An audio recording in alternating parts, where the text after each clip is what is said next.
Bienvenue à tous à cette 11e édition de Radio Mortemer. Radio Mortemer, c'est quoi? C'est une bande de passionnés de théâtre et de spectacle vivant qui se réunit une fois par mois pour une émission 2.0, au cours de laquelle notre seule ambition sera de partager notre passion. Nous vous promettons passion, débat, échange et fou rire. Bref, Radio Mortemer, c'est une émission de critique théâtrale faite avec le cœur et dans la bonne humeur. Aujourd'hui, nous allons parler de Poussière à la Comédie Française, de Douce amère au Bouffe Parisien, des Inséparables au Théâtre Hébertot, d'un Mois à la Campagne au Théâtre des Jazés et les Bijoux de Pacotille au Théâtre du Rond-Point. Et vous aurez la chance d'avoir une petite info inédite à la fin de notre émission où on vous annoncera une belle surprise. Donc, Poussière à la Comédie Française, c'est une pièce qui est mise tout juste récemment au répertoire, une pièce de l'auteur contemporain Lars Noren.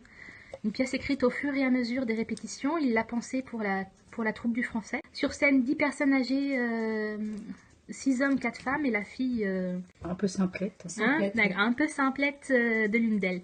Des personnes qui partent en vacances depuis plus de 30 ans au même endroit, une semaine au soleil dans un hôtel, elles se croisent qu'une fois par an dans ce lieu un peu en dehors du temps. Et voilà, des choses sordides. Donc c'est avec Martine Chevalier, Anne Kessler, Bruno Raffaelleux, Alain Linglet, Françoise Gillard, Christian Garon, Daniel Lebrun, Gilles David, Hervé Pierre, Didier Sandre et Dominique Leblanc.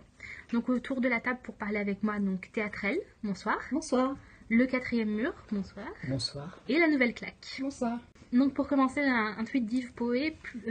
T'as de beaux yeux, tu sais, nouvelle leçon de théâtre à la Comédie Française. Un spectacle incontournable qui ne peut laisser personne indifférent. Qu'est-ce que tu en as pensé, Théâtrelle? Alors, je me suis ennuyée à périr. Je l'ai vu hier, donc c'est encore assez frais. Moi, j'ai trouvé le texte totalement inintéressant. Dans le sens, c'était vraiment inaudible. Il y a beaucoup trop de répliques qui s'enchaînent sans vraiment se répondre. Ce sont des personnes âgées, effectivement, qui se retrouvent, d'après le pitch, dans un hôtel où ils passent leurs vacances tous les ans au même endroit. Et ils échangent. Déjà, on dit que c'est un hôtel, mais... Ils n'échangent pas. Ils échangent pas. Mais en fait, voilà, ils sont chacun dans leur monde. Ils sont chacun dans leur monde. Ils parlent chacun leur tour. Ils se chevauchent. Effectivement, comme tu dis, ce sont pas des échanges. Et c'est peut-être pour ça que moi, je me suis complètement perdue parce que j'ai vite, non pas lâché le fil, mais j'ai cherché le sens à ce texte, à ces espèces de propos balancés dans le vague, dans le vide, à ces espèces de réminiscences qui remontent. Et je trouvais ça très brouillon. Finalement, au bout d'un moment, complètement lassant. C'est poussiéreux comme le texte. Et oui, c'est un peu facile, mais néanmoins, c'est le cas. Et c'est poussiéreux, je le dis, comme la mise en scène. En fait, il n'arrête pas de bouger. On ne comprend pas vraiment pourquoi. Alors, il y a des jeux de chaises. Alors, ils s'installent sur des chaises. Ensuite, ils bougent les chaises de place. On a des personnes qui sont des aides-soignantes qui viennent et qui les aident, qui leur font faire des exercices. Donc on comprend effectivement que ce n'est pas un hôtel et un lieu de villégiature, mais probablement une maison de repos ou de convalescence ou un hôpital pour personnes âgées, un centre gériatrique.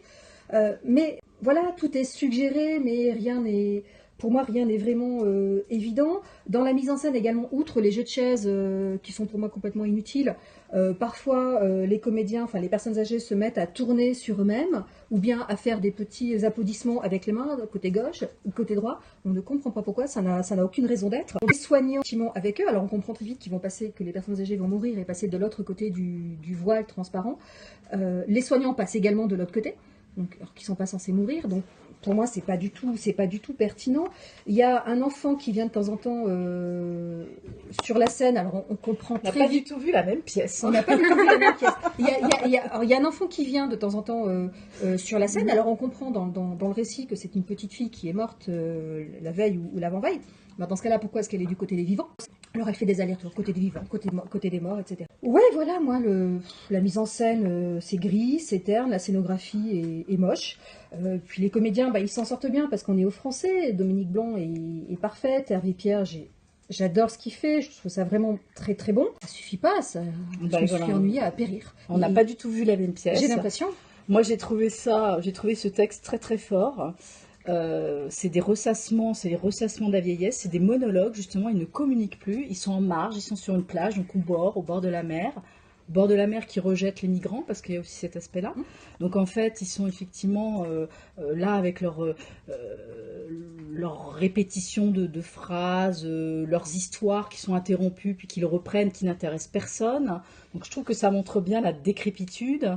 le ressassement du souvenir, la fin de vie où finalement ils ne sont plus acteurs de la vie puisqu'ils sont en marge, ils sont dépossédés, et la seule chose qui leur reste c'est leur souvenir, ils sont totalement dépossédés d'une quelconque action sur leur vie. Ils ont été relégués là, et il leur reste plus qu'une seule chose, c'est essayer de reconstruire leur passé, puisqu'ils racontent les amours qu'ils ont eus, ou qu'ils ont ratés, ou qu'ils n'ont pas eus, etc. Donc j'ai trouvé que c'était absolument d'une force au niveau du texte. Moi, ça m'a parlé, ça m'a touchée.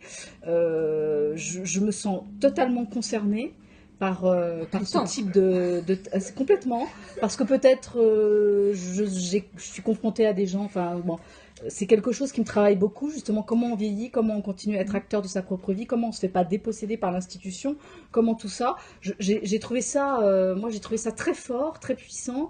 Et alors bon, il y avait des petits problèmes de règlement puisque je suis allée dans les 2 premiers jours, donc il y avait des petits problèmes de texte. Ils n'étaient pas tout à fait d'équerre entre eux, mais mis à part cette réserve, j'ai trouvé ça. Je me suis pas ennuyée. J'ai été happée et je vais lire ce texte à tête reposée en plus. Moi, je suis complètement entre les deux, complètement mitigée parce que de base, la vieillesse, c'est un thème qui me parle, enfin qui me touche, je le sais. J'avais été très touchée par le père de Florian Zeller. Je voulais voir un peu, j'étais intriguée vraiment par cette pièce. Je voulais voir comment on pouvait traiter le thème de la vieillesse à la Comédie Française avec un auteur contemporain. Et j'y suis allée et en fait, je me suis ennuyée sur le texte et je crois qu'en fait, cet ennui du texte m'a permis de voir des choses dans la mise en scène. Et en fait, je sais pas si c'est que moi qui ai vu j'ai capté des petites choses et il y a des moments qui m'ont touchée, mais qui peut-être, vous êtes totalement étranger, peut-être que ça vous a pas touché. Lesquels ? Mais moi, par exemple, en fait, j'ai vu cette scène où ils sont tous derrière le drap et où ils sont un peu perdus. On essaie de les recentrer tous ensemble. Et en fait, ça m'a fait penser, et là peut-être que je pars très très loin, mais c'est cette scène en fait dans l'Odyssée d'Homère quand il y a Orphée qui descend aux enfers et qu'il y a des âmes en peine qui errent et qui sont là à dire des mots comme ça, à lancer des choses. Et là, les personnages lancent des prénoms de gens que j'imagine ils ont aimés. Et en fait... Et perdus, oui. Et en fait, ça m'a... C'est vraiment peut-être 20 secondes, peut-être 30, mais j'étais complètement prise par cette scène-là. Et en fait, j'ai vu aussi le chien derrière. Je me suis dit, bah c'est Cerbère en fait. On rentre... non mais je suis partie loin.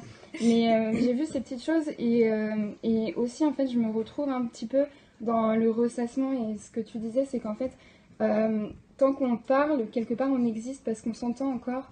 Tant qu'on essaye d'avoir des souvenirs et qu'on est dans l'imagination ou dans la pensée de quelqu'un, on est encore un petit peu là, même si on perd, même si on n'est plus dedans parce qu'on se répète, on n'est plus vraiment en connexion avec l'autre, on est à côté.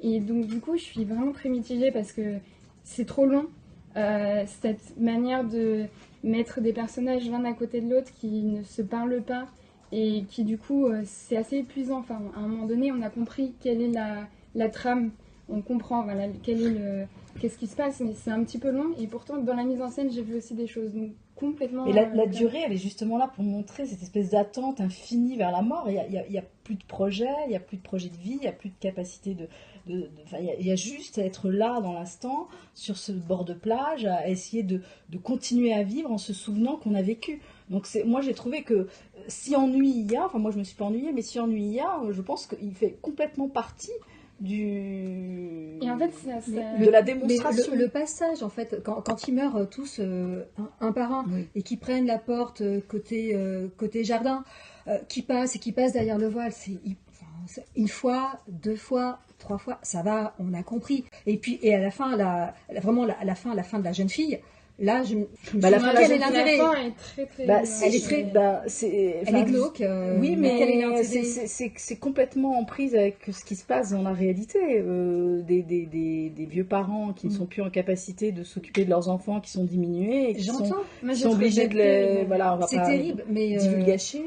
Parce que ça veut dire que pour pouvoir se donner la possibilité de dire, moi, je peux plus dans cette vie, ça veut dire que comme personne ne peut s'occuper de son enfant, il faut qu'elle-même la supprime pour pouvoir, elle, partir. Mais moi j'ai trouvé que c'était bien parce que c'était sans concession et ça nous sort de cette espèce d'imagerie de la vieillesse, ces personnes âgées avec entourées de petits-enfants pour les pubs, etc. Et voilà, justement, je pense que ça nous met dans la réalité de ce que c'est de la vieillesse et de vieillir. Et j'ai trouvé que c'était sans concession, voire très malaisant, hein, parce qu'on ne se sent pas forcément super bien en sortant de là quand on... Voilà.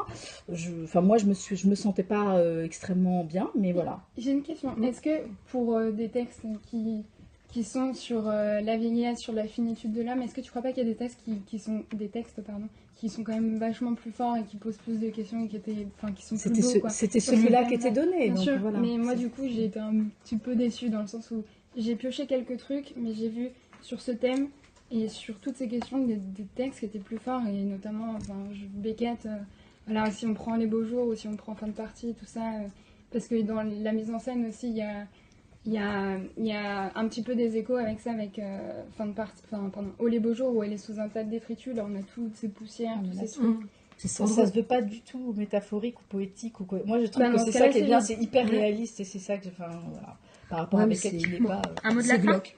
Ton mot de la fin, c'est que c'est glauque. Le mien, oui. non, d'accord. c'est sans concession mais ça pose beaucoup de questions. Et toi, la nouvelle claque? Que le texte s'essouffle et que j'ai trouvé des choses plutôt du côté de la mise en scène du coup. Merci d'avoir parlé de Poussière, donc à la Comédie Française jusqu'au 16 juin 2018.